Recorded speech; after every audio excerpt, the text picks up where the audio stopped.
Muy buenos días, bienvenidos a nuestro podcast La Biblia en un año, día 260. Ya faltan solo 105 días para acabar el devocional, para acabar el año.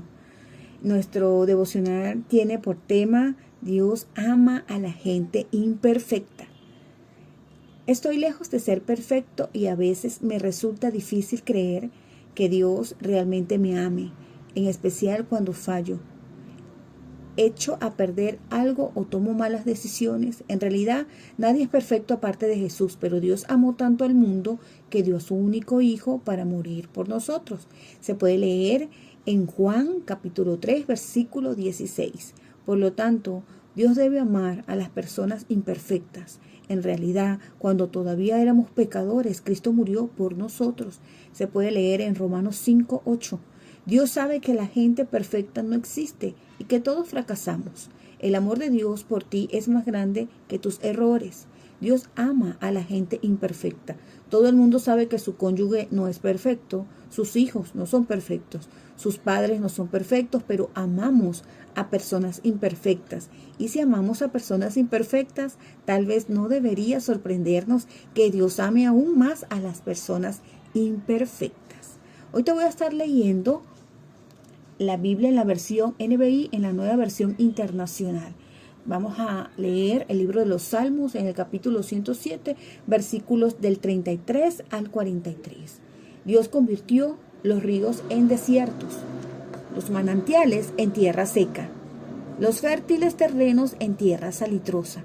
Por la maldad de sus habitantes, convirtió el desierto en estanques de agua, la tierra seca en manantiales. Hizo establecer allí a los hambrientos, y ellos fundaron una ciudad habitable. Sembraron campos, plantaron viñedos, obtuvieron abundantes cosechas. Dios los bendijo y se hicieron muy numerosos, y no dejó que menguaran sus rebaños. Pero si merman y son humillados es por la opresión, la maldad y la aflicción. Dios cubre de desprecio a los nobles y los hace vagar por desiertos sin senderos, pero a los necesitados los saca de su miseria y hace que sus familias crezcan como rebaños. Los rectos lo verán y se alegrarán, pero todos los malvados serán acallados. Quien sea sabio, que considere estas cosas y entienda bien el gran amor del Señor. Amén. Punto número 1. Medita en cuán grande es el amor de Dios por ti. Habiendo ensayado todas las grandes cosas que Dios ha hecho por ellos, el salmista concluye: entiendan bien el gran amor del Señor. En el versículo 43 se pudo apreciar. En palabras del mensaje: si eres realmente sabio, pensarás en esto. Ya es hora de que aprecies el profundo amor de Dios. Se puede apreciar en el versículo 43 de la versión El Mensaje. Dios ha rescatado a su pueblo muchas veces, ha respondido a sus oraciones. El pueblo de Dios distaba mucho de ser perfecto, pero el Señor responde a los fracasos del pueblo con disciplina. Aún aquí, el amor de Dios está en primer plano, ya que utiliza esa disciplina para atraerlos de nuevo a sí mismo. Cuando ellos vuelven, las dificultades se convierten en bendiciones. Los ríos, en el verso 33 se pudo apreciar, reaparecen. Convirtió el desierto en fuente de agua, la tierra seca en manantiales. Los bendijo y se multiplicaron. Se puede apreciar en los versos 35 y 38. Jesús dijo que el Espíritu Santo dentro de ti sería como aquellos ríos de agua viva. Se puede leer en Juan capítulo 7, versículo 38. Oswald Chambers escribe: el río del Espíritu de Dios supera todos los obstáculos. Nunca enfoques tus ojos en el obstáculo o la dificultad. El obstáculo será algo totalmente indiferente para el río que fluirá a través de ti continuamente si tan solo recuerdas estar enfocado en la fuente. Acompáñame a orar. Señor, medito en tu gran amor por mí. Te ruego que con tu Espíritu Santo cambies el desierto y la sequedad de mi vida por fuentes de agua y manantiales. Amén. Esto se puede ver también en el Salmo 107, verso 35. Acompáñame a leer Gálatas capítulo 2 y capítulo 3. Gálatas capítulo 2, versículo 11. Pues bien, cuando Cefas fue a Antioquía, le eché en cara su comportamiento condenable. Antes que llegaran algunos de parte de Santiago, él solía comer con los no judíos, pero cuando aquellos llegaron comenzó a retraerse y a separarse de los no judíos, por temor a los partidarios de la circuncisión. Entonces los demás judíos se le unieron a su hipocresía y hasta el mismo Bernabé se dejó arrastrar por esa conducta hipócrita. Cuando vi que no actuaban rectamente como corresponde a la verdad del Evangelio, le dije a Cefas, delante de todos: si tú, que eres judío, vives como si no lo fueras, ¿por qué obligas a los no judíos a practicar el judaísmo? Nosotros somos judíos de nacimiento y no pecadores paganos. Sin embargo, al reconocer que nadie es justificado por las obras que demanda la ley, sino por la fe en Jesucristo, también nosotros hemos puesto nuestra fe en Cristo Jesús, para ser justificados por la fe en Él y no por las obras de la ley, porque por estas nadie será justificado. Ahora bien, cuando buscamos ser justificados por Cristo, se hace evidente que nosotros mismos somos pecadores. ¿Quiere esto decir que Cristo está al servicio del pecado? De ninguna manera. Si uno vuelve a edificar lo que antes había destruido, se hace transgresor. Yo, por mi parte, mediante la ley, he muerto a la ley, a fin de vivir para Dios. He sido crucificado con Cristo y ya no vivo yo, sino que Cristo vive en mí. Lo que ahora vivo en el cuerpo, lo vivo por la fe en el Hijo de Dios, quien me amó y dio su vida por mí.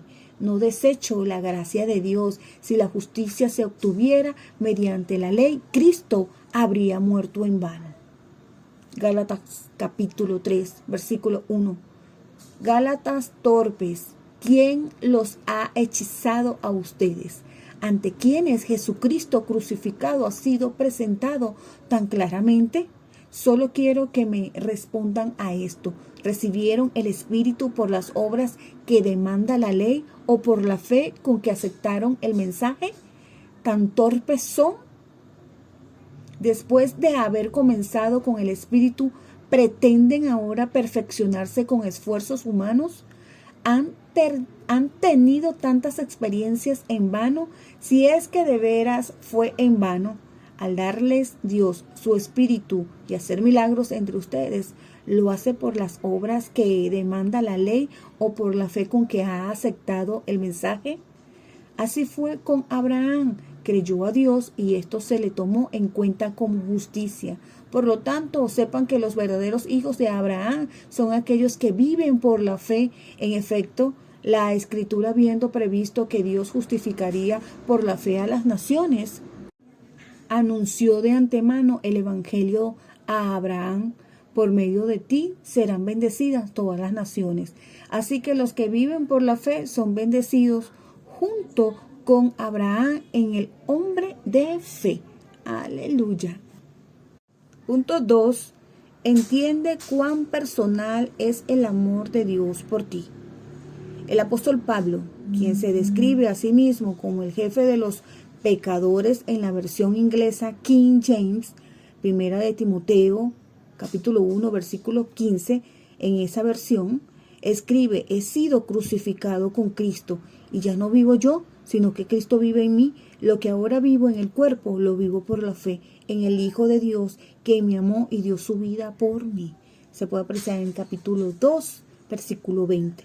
Esta es la medida de la grandeza del amor de Dios. El Hijo de Dios se entregó a sí mismo por mí y por ti.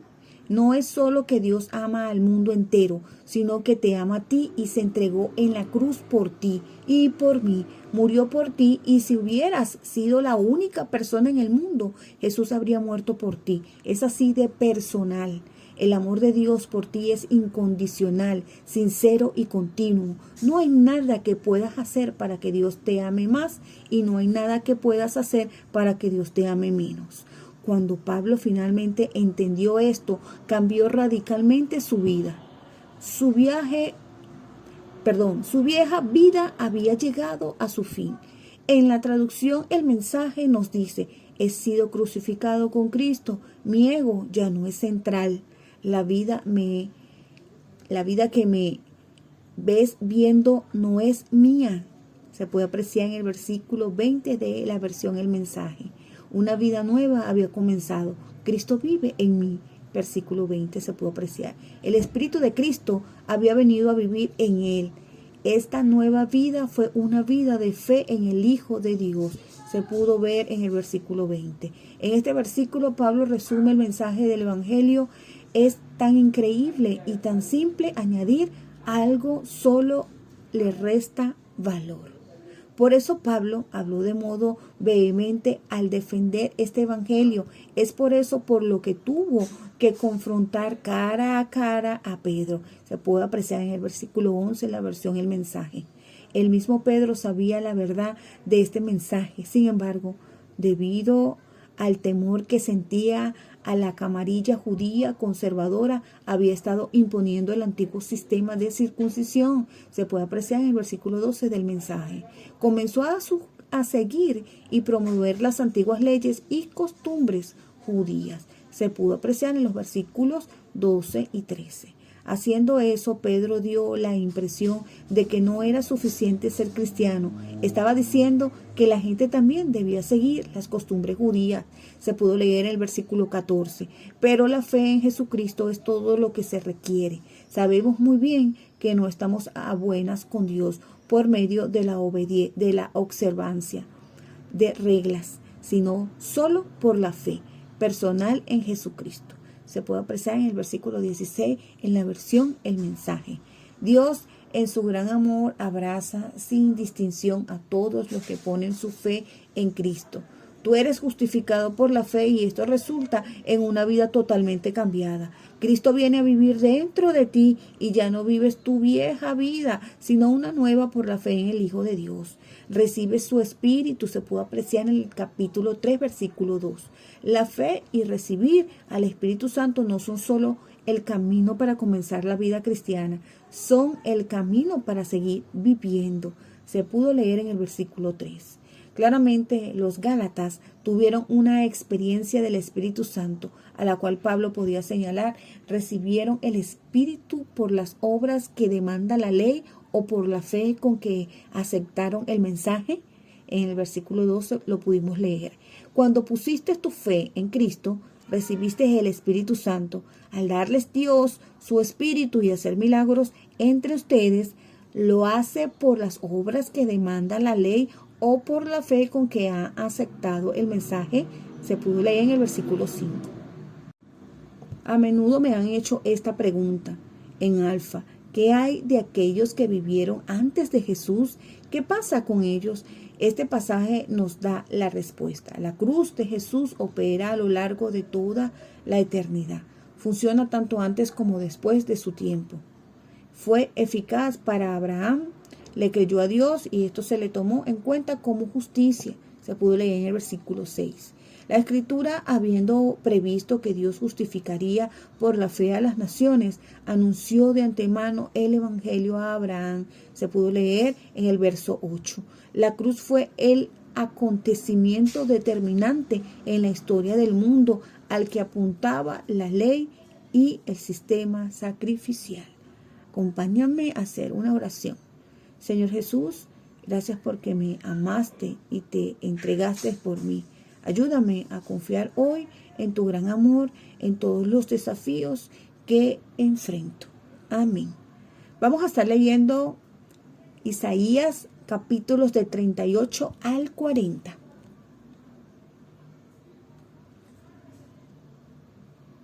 Enfermedad de Ezequías, Isaías 38, versículo 1. Por aquellos días Ezequías se enfermó gravemente y estuvo a punto de morir. El profeta Isaías, hijo de Amós, fue a verlo y le dijo: Así dice el Señor, pon tu casa en orden, porque vas a morir, no te recuperarás. Ezequías volvió el rostro hacia la pared y rogó al Señor: recuerda, Señor, que yo me he conducido delante de ti con lealtad e integridad y he hecho lo que te agrada. Y Ezequías lloró amargamente. Entonces la palabra del Señor vino a Isaías: ve y dile a Ezequías, así dice el Señor Dios de su antepasado David, he escuchado tu oración y he visto tus lágrimas. Voy a darte 15 años más de vida, y a ti y a esta ciudad los libraré de caer en manos del rey de Asiria. Yo defenderé esta ciudad.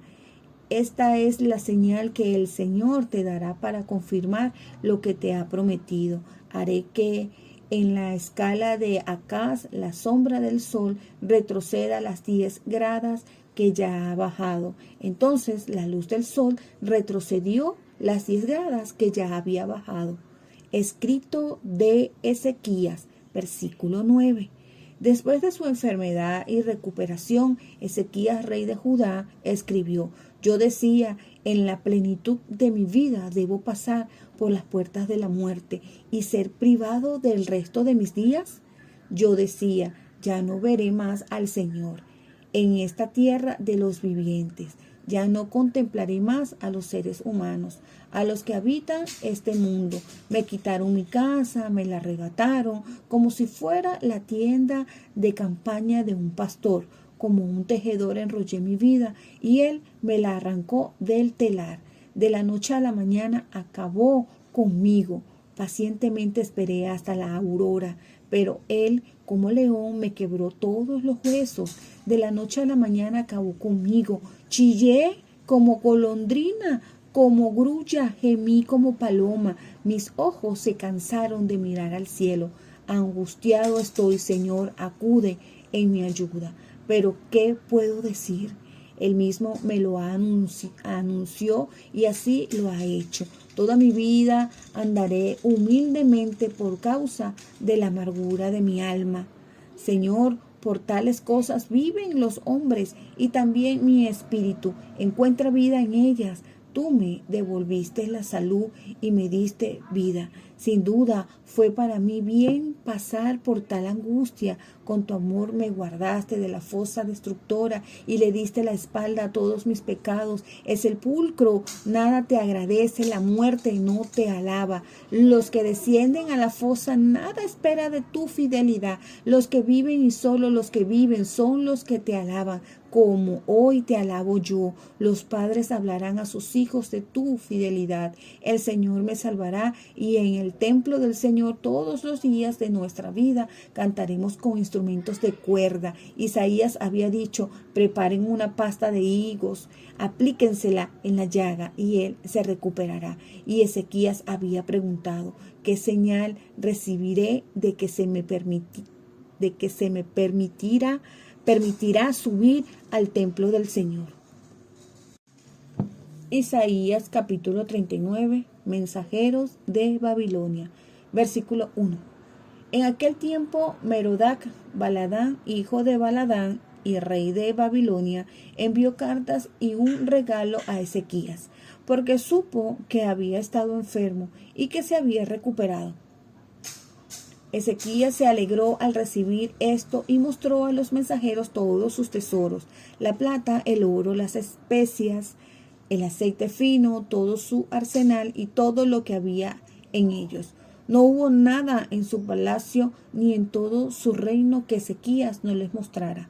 Entonces el profeta Isaías fue a ver al rey Ezequías y le preguntó: ¿qué dijeron esos hombres?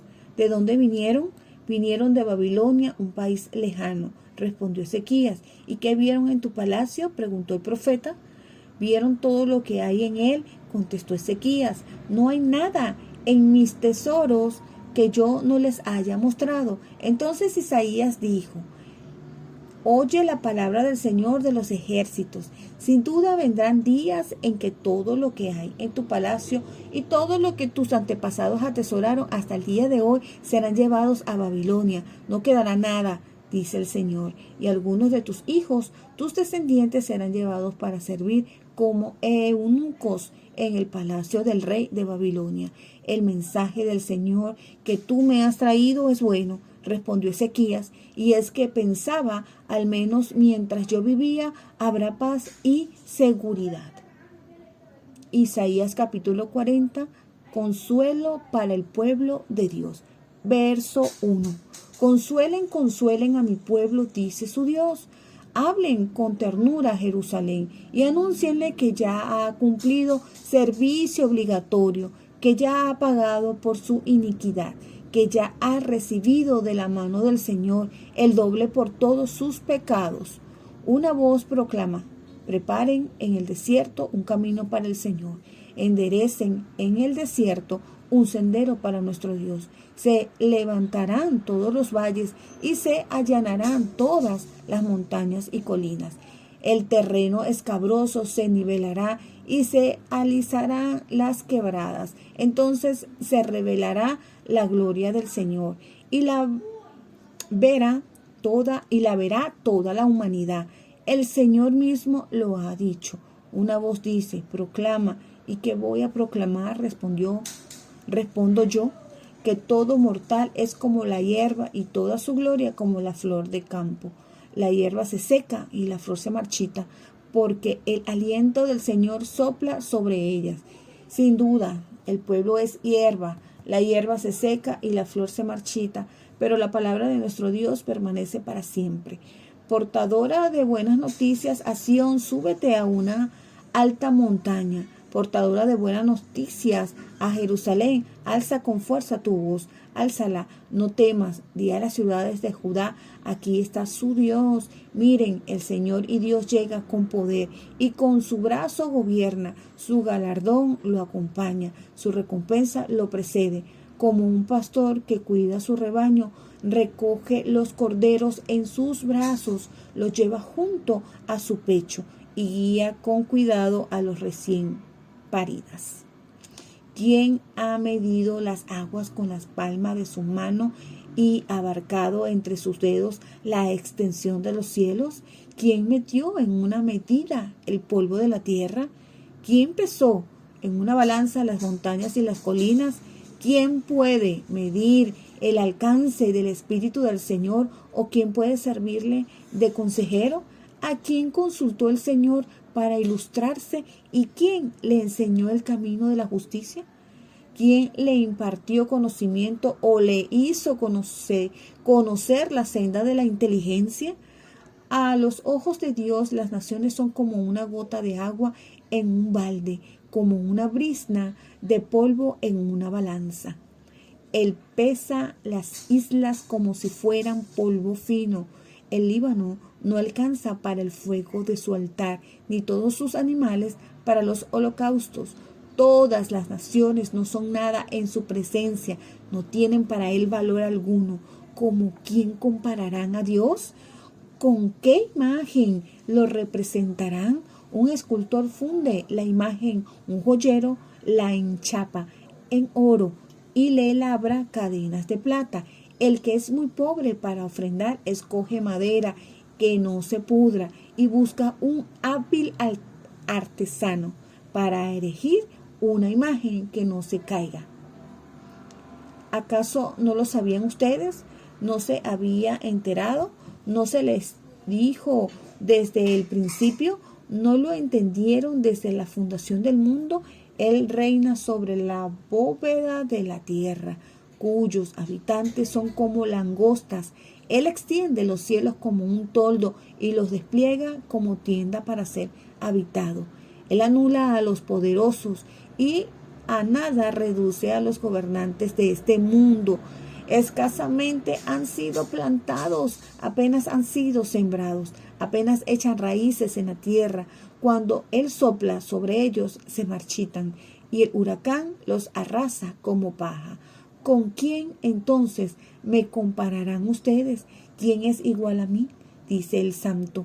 Alcen los ojos y miren a los cielos. ¿Quién ha creado todo esto?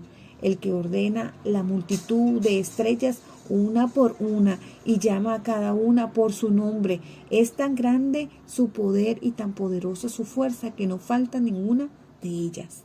Porque te quejas, Jacob, ¿por qué dices, Israel? Mi camino está escondido del Señor. Mi Dios ignora mi derecho. ¿Acaso no lo sabes? ¿Acaso no te has enterado? El Señor es el Dios eterno, creador de los confines de la tierra. No se cansa ni se fatiga, y su inteligencia es insondable. Él fortalece al cansado y acrecienta las fuerzas del débil. Aún los jóvenes se cansan, se fatigan, los muchachos tropiezan y caen. Pero los que confían en el Señor renovarán sus fuerzas, levantarán el vuelo como las águilas. Correrán y no se fatigarán, caminarán y no se cansarán. Aleluya. Punto 3. Conoce cuán duradero es el amor de Dios por ti. El amor de Dios por ti es eterno, no te dejará ir. Con tu amor me guardaste de la fosa destructora y le diste la espalda a mis pecados. Se puede apreciar en capítulo 38, verso 17. Escribió Ezequías. Dios escuchó su oración, vio sus lágrimas y añadió 15 años a su vida, librándolo de la mano del rey de Asiria. Se pudo apreciar en los versículos 5 y 6. La segunda parte de Isaías comienza con las palabras que Juan el Bautista cita más adelante, capítulo 40, versículo 3. El mensaje de Isaías en el capítulo 40 y 55 es el siguiente. El exilio habrá terminado pronto. Cuando Jesús vino, estaba proclamando el verdadero fin del exilio. En estos capítulos podemos desgustarlo anticipadamente cuando Isaías proclama el fin del exilio físico que Israel experimentó en el siglo VI a.C. Isaías previó un nuevo sentido de la presencia de Dios en los capítulos 40 y versículos del 3 al 5. Una nueva confianza en la palabra de Dios en los versos 6 al 8 y una nueva versión de Dios en el verso 9 en adelante. Vio el gran amor de Dios y escribió: como un pastor que cuida su rebaño, recoge los corderos en sus brazos, los lleva junto a su pecho y guía con cuidado a las recién paridas. Se pudo apreciar en el verso 11. Véase también en Juan capítulo 10. Nadie se puede comparar con Dios en términos de grandeza. Él es el creador del universo. Se pudo leer en Isaías 40, versos del 12 al 14. En comparación con Dios, las naciones son como una gota de agua en un balde. Se puede apreciar en el verso 15. Es absurdo comparar a Dios con un ídolo que está hecho por un artesano. Se pudo apreciar en el verso 18 al 20. Comparados con Dios, las personas de este mundo, incluso los grandes líderes, son como saltamontes. Se puede apreciar en el verso 22 en la traducción NTV, Nueva Traducción Viviente. Él es el creador de todo el universo, incluyendo millones y billones de estrellas. En el verso 26 se pudo leer: este es el Dios que te ama personalmente y te lleva cerca de su corazón. Dios no viene y se va, Él permanece. Dios es también un Dios que comparte el poder, fortalece al cansado. Los que confían en el Señor renovarán sus fuerzas. Se pudo leer en los versos 29 al 31. Espera silenciosamente en Dios, estudia su palabra, ora, adora y medita en su amor por ti. Él te restaurará, te reforzará y te capacitará para enfrentarte a todo lo que necesites. Acompáñame a hacer una oración. Señor, te adoro. Tú eres el creador de este gran universo. Eres todopoderoso y aún así me amas. Me tomas en tus brazos y me sostienes cerca de tu corazón. Te pido que renueves mi fuerza mientras espero en ti. Gracias por la grandeza de tu amor por mí y porque tu amor nunca me dejará ir. Amén. La pastora Pipa añade en Isaías 40, 28, dice: el Señor es el Dios eterno, creador de los confines de la tierra. El mismo Dios que creó todo este universo se preocupa por nosotros. Recoge los corderos en sus brazos, los lleva junto a su pecho. Se puede leer en el versículo 11. Nuestro magnífico y todopoderoso Dios es también un Dios tierno y delicado. Recuerden que este devocional ha sido escrito por los pastores Nicky y Pippa Gumbel de la iglesia HTB en Londres. Y esta es la que le da su voz a este devocional, Ingrid Flores. Que Dios les bendiga rica y abundantemente.